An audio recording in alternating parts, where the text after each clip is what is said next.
दोस्तों नमस्कार, स्वागत है आप सभी का एक बार फिर से। चलिए जानते हैं मध्य प्रदेश की ताज़ा खबरों को, लेकिन उससे पहले अगर आपने अभी तक इस चैनल को सब्सक्राइब नहीं किया तो सब्सक्राइब कर लें, जिससे कि आपको मध्य प्रदेश की ताज़ा खबर रोजाना मिलती रहे। तो सबसे पहली खबर की बात करें तो मध्य प्रदेश के 27 जिलों में बारिश का ऑरेंज अलर्ट जारी। मध्य प्रदेश में पिछले 3 दिन से ओले बारिश का स्ट्रॉन्ग सिस्टम एक्टिव है और मौसम विभाग ने भोपाल, जबलपुर, उज्जैन समेत 27 जिलों में बारिश का ऑरेंज अलर्ट जारी किया है और यहां 40 से 50 किलोमीटर प्रति घंटे की रफ्तार से आंधी भी चल सकती है। गुना और अशोकनगर में हल्की बारिश के साथ ओले भी गिर सकते हैं। आईएमडी भोपाल के मुताबिक बताया गया है कि अभी तक पश्चिमी विक्षोभ भी एक्टिव है। अगली खबर की बात करें तो भोपाल में 50 लाख की डकैती। बता दें कि भोपाल के शाहपुरा में रहने वाले ज्ञानेंद्र सिंह ने अपने घर रखे 50 लाख रुपए और जेवरात की डकैती के मामले में चौंकाने वाली बात बताई। कहा कि जिस नाबालिग बच्चे ने डकैतों के साथ मिलकर वारदात को अंजाम दिया, उसे बेटी डॉक्टर अंशुल सिंह पढ़ाई कराने के लिए घर लाई थी और उसके पिता का निधन हो चुका है। वह मुख्य आरोपी लक्ष्मण का चचेरा भाई है और लक्ष्मण के पिता समर्था में हमारे खेत पर काम करते हैं। अगली खबर मालवा के पर्यटकों के लिए बड़ी खुशखबरी। इंदौर सहित मालवा निमाड़ में वाइल्ड लाइफ के शौकीनों के लिए खिबनी अभ्यारण्य से खुशखबरी आई है और वहां टाइगर फैमिली का मूवमेंट हुआ है। इंदौर के एक पर्यटक ने इसकी तस्वीरें खींची और वीडियो बनाई और बता दें कि बाघिन मीरा और बाघ युवराज की फैमिली में अब 3 शावक भी मूवमेंट करने लगे हैं। बाघिन शावकों को एक पल के लिए अपनी नजर से दूर नहीं होने दे रही है और बता दें कि खिबनी अभ्यारण्य नेमावर रोड के पास है। अगली खबर राज्य के गुना जिले के धरनावदा इलाके में 31 मार्च को सामने आए युवक की हत्या के मामले ने तूल पकड़ लिया है और मृतक युवक के परिवार वाले युवक की अस्थियां लेकर एसपी कार्यालय पहुंच गए। उनका कहना था कि आरोपियों को जल्द गिरफ्तार किया जाए। जब तक आरोपी गिरफ्तार नहीं होंगे वो अस्थियों का विसर्जन नहीं करेंगे। बता दें कि बीला खेड़ी के रहने वाले धर्मपाल पारदी पुत्र जंडेल पारदी दोपहर अपने खेत में प्याऊ चलवा रहे थे और उनकी बहन राखी ने बताया कि उनकी बड़ी बहन भी साथ में थी। बड़ी बहन के पति की मौत हो चुकी है और 12 बजे गांव के कुछ लोग आए और धर्मपाल पर फायर कर दिया। गोली उसके पैर में लगी थी और परिवार वाले उसे पहले एक निजी अस्पताल लेकर गए, लेकिन वहां पर डॉक्टरों ने इलाज करने से इनकार कर दिया। अगली खबर राज्य के खंडवा जिले के ओंकारेश्वर बांध के बैक वाटर में तूफान। तैरता सोलर पावर प्लांट हवा में उड़ा, कर्मचारियों ने भागकर बचाई जान। ओंकारेश्वर बांध के बैक वाटर में बनाए जा रहे पानी पर तैरते विश्व के सबसे बड़े सोलर पावर प्लांट को आए तूफान से भारी नुकसान हुआ है। 50 किलोमीटर प्रति घंटे की रफ्तार से चली हवा के कारण बैक वाटर में तूफान उठा और जिसके कारण इंधाबड़ी में NSDC द्वारा 88 मेगावाट के बनाए जा रहे प्लांट में लॉन्चिंग के समय फ्लोटिंग सोलर प्लांट के एक हिस्से में सोलर मॉड्यूल क्षतिग्रस्त हो गए। अगली खबर दीपक जोशी ने कहा कि कांग्रेस में ही करूंगा काम। कहा कि बीडी और नरोत्तम ने 2 नेताओं से घर जाकर माफी मांगने को कहा और मैंने मना कर दिया।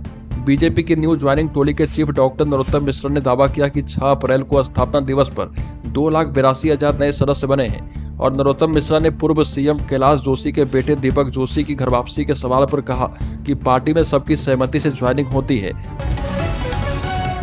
एक और बड़ी खबर विधानसभा चुनाव में दौड़ दौड़कर पूरा प्रदेश नापने वाले शिवराज सिंह चौहान इस बार विदिशा में थमे। लोकसभा चुनाव के लिए पीएम मोदी के साथ केंद्रीय मंत्रियों का भी मध्य प्रदेश में आने का क्रम शुरू हो गया है, लेकिन पिछले विधानसभा चुनाव से तुलना करें तो इस बार एक बड़ा बदलाव देखने को मिल रहा। विधानसभा चुनाव में मुख्यमंत्री रहते हुए शिवराज सिंह चौहान ने 165 सीटों पर प्रचार किया था, लेकिन इस बार उनका पूरा समय सिर्फ विदिशा संसदीय क्षेत्र में बीत रहा। शिवराज अब तक केवल 2 बार विदिशा से बाहर निकले हैं। 4 अप्रैल को वो होशंगाबाद गए और यहां से भाजपा प्रत्याशी दर्शन सिंह चौधरी के साथ नर्मदा पूजन करके दिल्ली रवाना हो गए थे। अगली खबर राज्य के जबलपुर जिले में घेराबंदी करके छात्र नेता को किया गिरफ्तार। ब्रिटिश स्कूल संचालक से अभद्रता का है आरोप। बता दें कि ब्रिटिश स्कूल के संचालक अनुराग सोनी और स्कूल प्रिंसिपल की शिकायत पर भेड़ाघाट थाना पुलिस ने छात्र नेता अभिषेक पांडे और उसके साथी आर्यन को गिरफ्तार किया। स्कूल प्रिंसिपल ने आरोप लगाया कि अभिषेक पांडे स्कूल फीस वृद्धि मामले पर स्कूल आया और अभद्रता की। भेड़ाघाट थाना पुलिस ने स्कूल में लगे सीसीटीवी फुटेज के आधार पर सुबह अभिषेक पांडे, जो कि पत्रकार कॉलोनी में रहते हैं, उसे गिरफ्तार किया और उसे कोर्ट में पेश किया है। अगली खबर विक्रांत भूरिया का इस्तीफा, मितेंद्र बने युवा कांग्रेस के अध्यक्ष। भाजपा ने कहा कि आदिवासियों का अपमान। मध्य प्रदेश में लोकसभा चुनाव में राजनीतिक पार्टियां जुटी है और इस बीच मध्य प्रदेश युवा कांग्रेस के प्रदेश अध्यक्ष विक्रांत भूरिया ने अपने पद से इस्तीफे की पेशकश की। और इसका कारण उन्होंने उनके पिता कांतिलाल भूरिया के लोकसभा चुनाव लड़ने और उनके लोकसभा क्षेत्र में ज्यादा समय देने से संगठन में वक्त नहीं दे पाने को बताया और भारतीय युवा कांग्रेस के अध्यक्ष श्रीनिवास बीबी को अपने इस्तीफे की पेशकश का पत्र भेजा था और उसके बाद श्रीनिवास बीबी ने भूरिया का इस्तीफा स्वीकार करके मितेंद्र सिंह को युवा कांग्रेस का प्रदेश अध्यक्ष नियुक्त किया है। तो दोस्तों, खबरों में आगे बढ़े उससे पहले मैं आपको बता दूं कि इस चैनल की तरफ से क्यूज सीरीज का दूसरा फेज शुरू है और विजेता को इस चैनल की तरफ से 1001 रुपए का गिव अवे दिया जाएगा। तो दोस्तों, इस क्यूज सीरीज का 21वां सवाल है कि प्रशांत किशोर क्या करते हैं। इसमें पहला ऑप्शन है राजनेता है, दूसरा ऑप्शन है क्रिकेटर है, तीसरा ऑप्शन है डिजिटल मार्केटिंग और चौथा ऑप्शन है राजनीतिक सलाहकार है। तो जल्दी से इस प्रश्न का सही जवाब कमेंट बॉक्स में दीजिए और शामिल हो जाइए 3 लकी सब्सक्राइबर में, जिन्हें 1001 रुपए गिव अवे के तौर पर दिया जाएगा। तो चलिए फिर से बढ़ते हैं खबरों की ओर। अगली खबर, पीएम मोदी ने मध्य प्रदेश के दौरे पर कहा कि बालाघाट में कभी कांग्रेस सरकार अपनी शिकायतें लेकर दूसरे देशों के पास जाती रहती थी, लेकिन अब वक्त बदल चुका है। दुनिया के बड़े बड़े देश आपस में युद्ध कर रहे देश भारत से अपने मुद्दे पर बात करने के लिए आते हैं और ये देखकर हर हिंदुस्तानी का हौसला बुलंद हो जाता है।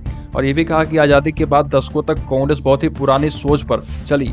उनके मन में आज़ादी के आंदोलन का अहंकार भरा पड़ा था।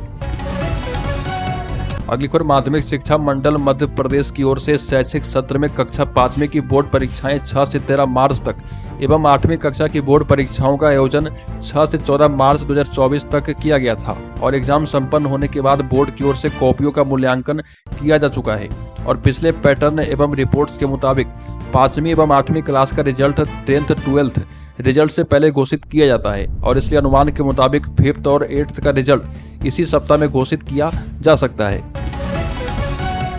अगली खबर, राजनाथ सिंह ने दिलवाई थी बीजेपी की सदस्यता 48 घंटे में होगी मोहभंग। बता दें कि लोकसभा चुनाव का बिगुल बज चुका है और देश के रक्षा मंत्री राजनाथ सिंह 6 अप्रैल को सीधी में पार्टी के प्रत्याशी डॉक्टर राजेश मिश्रा के पक्ष में चुनाव प्रचार करने के लिए आए थे और इस दौरान सीधी नगर पालिका की अध्यक्ष काजल वर्मा ने कांग्रेस छोड़कर बीजेपी की सदस्यता ले ली थी और जिसकी तस्वीर सोशल मीडिया में खूब वायरल हुई थी। लेकिन अब अचानक कांग्रेस के जिला कार्यालय में काजल वर्मा ने ससुर और कांग्रेस नेता विनोद शर्मा के साथ एक प्रेस कॉन्फ्रेंस करके बताया कि मैं वहां गई थी तो मेरे को पता नहीं था कि मैं कहां जा रही हूं और मैं कांग्रेस पार्षदों के समर्थन से अध्यक्ष बनी हूं और कांग्रेस में रहूंगी। अगली खबर, दीपक सक्सेना ने बीजेपी प्रत्याशी के लिए मांगे वोट। बता दें कि कमलनाथ के करीबी एवं पूर्व मंत्री दीपक सक्सेना ने भाजपा का चुनाव प्रचार शुरू कर दिया है और दीपक सक्सेना ने छिंदवाड़ा विधानसभा के ग्रामीण क्षेत्र 13 गांव में लोकसभा प्रत्याशी बंटी विवेक साहू के लिए वोट मांगे और दीपक सक्सेना ने साख में प्रचार के दौरान मीडिया से बातचीत में कहा कि विकास के मुद्दे हैं और जनता को जो सहयोग चाहिए वह स्थानीय स्तर पर कुछ कर सकते थे, लेकिन बाहरी स्तर पर संभव नहीं हो रहा था। कमलनाथ जी से पूरी मदद मिलती थी लेकिन अब संभव नहीं हो पा रहा और वर्तमान में जो व्यवस्था है उसके परिप्रेक्ष्य में यही कहूंगा कि कमलनाथ जी के यहाँ एक टीवी के 10 रिमोट हैं। एक और बड़ी खबर, कांग्रेस के स्टार प्रचारक राहुल गांधी मध्य प्रदेश के उमरिया पहुंचे और मध्य प्रदेश के उमरिया में महुआ बिनने वाली महिलाओं से मिले। रास्ते में आदिवासी महिलाओं को महुआ बिनते देख काफिला रुकवाया और शहडोल के उमरिया में उनसे बातचीत की। राहुल ने कुछ महुए बिने और चक्कर देखा और चक्कर कहा कि नॉट बैड। राहुल गांधी चुनावी सभा करने शहडोल आए थे और इन सभाओं में आदिवासी पर फोकस किया। लौटते वक्त फ्यूल की कमी के कारण उनका हेलीकॉप्टर उड़ नहीं पाया। अगली खबर, नकुल नाथ ने आदिवासी कार्यकर्ता के घर किया भोजन। लोकसभा चुनाव के बाद अब चंद दिन शेष रह गए हैं और ऐसे में अब चुनाव प्रचार जोर पकड़ने लगा है। इस बीच सांसद नकुल नाथ एक अलग अंदाज में नजर आए और उन्होंने एक आदिवासी परिवार के यहाँ पहुंचकर मक्के की रोटी और टमाटर की चटनी का आनंद लिया।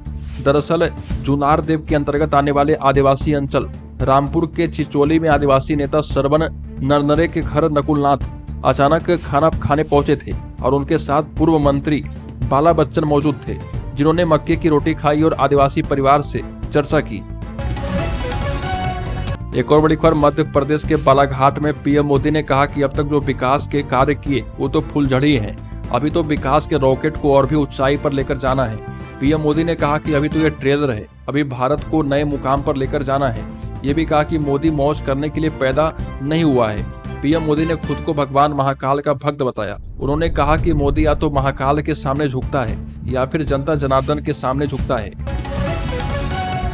अगली खबर, मध्य प्रदेश के शेयर होल्डर्स इन्वेस्टर्स के लिए बड़ी खबर। इफ्का लैब सहित इन 3 शेयर पर लगाएं दाव। बस 3 हफ्तों में 9% तक कमाई का मौका है। सेंसेक्स और निफ्टी लगातार बढ़त के साथ कारोबार कर रहे और इप्का लेबोरेटरीज, इसके साथ ही साथ Max Healthcare Institute, SAIL, ये सभी शेयर जो हैं निवेशकों के लिए फायदेमंद रहने वाले हैं। और बता दें कि मैक्स हेल्थ केयर इंस्टीट्यूट वाले शेयर में इस शेयर में निवेश की सलाह है और इसके लिए टारगेट प्राइस 900 रुपये है। वहीं स्टॉप लॉस 792 रुपये पर रखने की सलाह है। शॉर्ट टर्म में यह शेयर 8.5% तक रिटर्न दे सकता है। और मैक्स हेल्थ केयर के शेयर ने डबल बॉटम फॉर्मेशन बनाने के बाद डाउन ट्रेंड लाइन से ब्रेकआउट किया है। और सेल वाले शेयर में, इस शेयर में भी खरीदारी की सलाह है। इसके लिए टारगेट प्राइस 165 रुपये है और स्टॉप लॉस 144 रुपये पर रखने की सलाह है।